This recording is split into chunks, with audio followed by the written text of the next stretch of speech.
Corona का एक नया रूप बहुत परेशान करने वाला है। वो ये है कि सिम्टम्स नहीं नजर आते हैं, लेकिन उसके बावजूद कोरोना पीड़ित होता है वो व्यक्ति, और इसीलिए आगे भी फैलते जाता है। हमारे साथ इस समय डॉक्टर राकेश वर्मा हैं, जो कि additional DG health services, ministry of health में, साथ में जो सफदरजंग अस्पताल है जो कोरोना का जहां पर उपचार चल रहा है, वहां से भी बहुत जुड़े हुए हैं आप। ये बताइए कि कितना बड़ा खतरा ये? देखिए, ये जो कोरोना का खतरा है जो पूरे विश्वव्यापी है, आपको खुद ही दिखाई पड़ रहा है। स्पेन में 2 लाख से ज़्यादा लोग मरीज हो चुके हैं। भारतवर्ष में 20,000 के आंकड़े के पास हम लोग पहुंच रहे हैं। ये वो लोग हैं जिनको हम आइडेंटिफाई कर चुके हैं। इसके अलावा लुप्त लोग, छुपे हुए कितने लोग हैं, उसका तो अभी आंकड़ा हमारे सामने है भी नहीं है, और उम्मीद है कि वो आंकड़ा कम हो, बहुत अच्छा रहेगा। जब भी किसी मरीज को कोई संक्रमण होता है, चाहे वो मलेरिया हो, फाइलेरिया हो, ट्यूबरकुलोसिस हो या कोरोना की बीमारी हो, उसमें से केवल 10 से 20% मरीजों को ही सिम्टम्स होते हैं। 70 से 80% मरीजों को होते हैं जिनकी खुद की इम्यूनिटी इतनी स्ट्रांग है, खुद की शक्ति इतनी ज़्यादा है कि उस संक्रमण को हल्के से सिम्टम आए और उनको वो अपने आप खुद ही क्रश कर देते हैं, बजाय डॉक्टर की सलाह के, बगैर डॉक्टर के। अगर आप देखें, आज तो हम 2020 में हैं। 100 साल पहले जब डॉक्टर नहीं थे, अस्पताल नहीं थे, तो भी सभी मरीज मर नहीं जाते थे। उनका खुद ही स्वतः ही बारी नेचर खुद ही उनका इलाज कर लेती थी। आज की जो स्थिति आप बात कर रही हैं, उसका कारण ये है कि पिछले दिनों एक डाटा आया कि अगर 80-800 लोगों का हमने टेस्ट किया, तो उसमें से केवल 25% जो थे उनमें वो थे। और आईसीएमआर की एक रिपोर्ट आई है कि 70 से 80% मरीज जो हैं एसिम्टोमेटिक हैं, जिनको सिम्टम कोरोना स्पेसिफिक नहीं है। वो सिम्टम्स हम ये नहीं कह सकते कि इस मरीज को कोरोना की ही बीमारी हो रही है।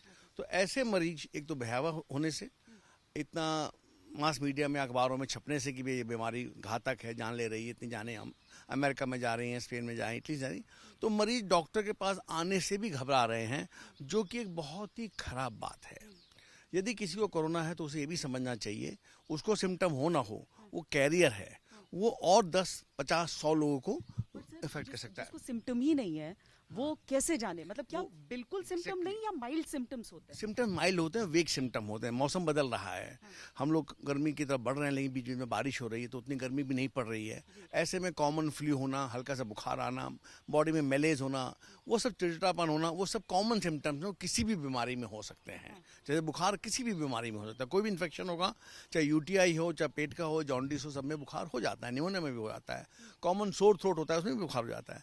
तो वो सिम्टम देख के यदि मरीज का किसी से एक्सपोजर हुआ है, किसी ऐसी जगह गया है जहां और संक्रमित लोग हो भी सकते हैं, तो भी उसको अपनी जांच करानी चाहिए। वो जांच अपने लिए नहीं करा रहा है, उस समाज के लिए, घर परिवार के लिए, कुटुंब के लिए, मोहल्ले के लिए, जिले के लिए, शहर के लिए करा रहा है, देश के लिए करा रहा है।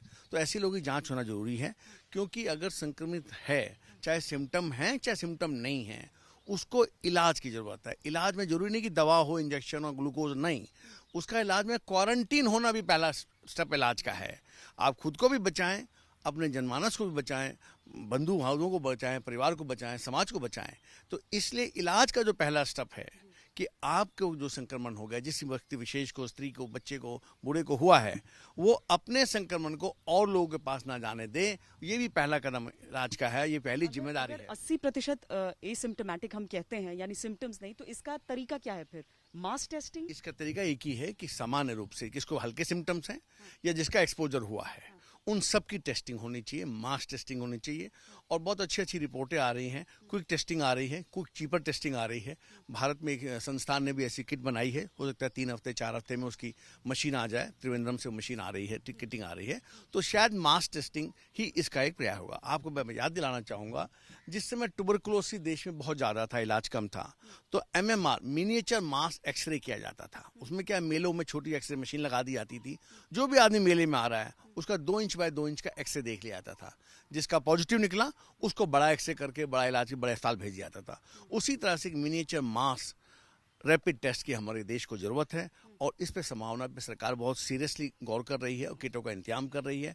और उम्मीद यह है कि अगले 3-4 दिन में सरकार की तरफ से कोई पॉलिसी डिसीजन भी आ जाएगा। बहुत धन्यवाद हमसे बातचीत करने के लिए।